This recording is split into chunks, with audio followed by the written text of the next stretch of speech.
Lokumela uhulumende welive uvetile ukuthi akusilonani iqiniso kulandzela imibiko lehamba ngekito texhumana ukuthi uhulumende welive ucashe tinkabi letitsite letikhona eveni leMaswati. Siyibonile nasile mbiko igijima emaphephandzabeni naleminye tinkundla te-social media ngale South Africa kakhulu.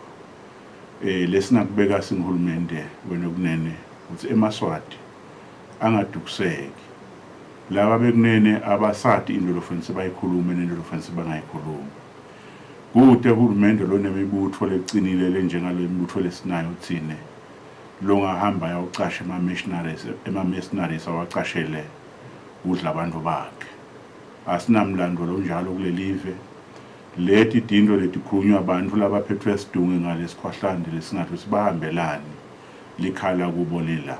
Kwesibili lo bekunene udungwa indzaba ukuthi usilabantu beSouth Africa lalabala bephule imithetho yeSouth Africa.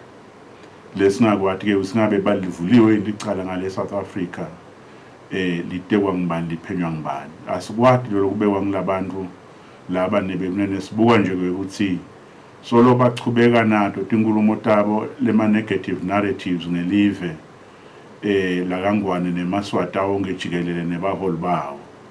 Ngoba nawabuka lama narratives abo uyawabona impela ukuthi futhi ayabhadalelwa. Ngoba uyawabona le wave achamuka once in a while aqhamuke asifuku yonke le media yeSouth Africa. Ubone nalama journalists akhona indlela lajabula ngayo kulandzelela lendzaba lokuthi dinto letifukwa ngetimali leti chamuka khashane sekutholakele indlela yekudla kuthi utabovuka nje ubite ligama lemuntu ukuthi bani mbi kanje bese uyadla ngaloko. Ayikho into lenjalo nebekunene.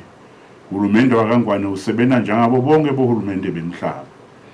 Imibutho yekuvikela yalelive isebenza njengayo yonke imibutho yekuvikela emhlaba. Ngingabekisa nje ukuthi lo munye angabona umlumbi mhlawumbe ehofisini lale mibutho athi ngumlungu locashiwe.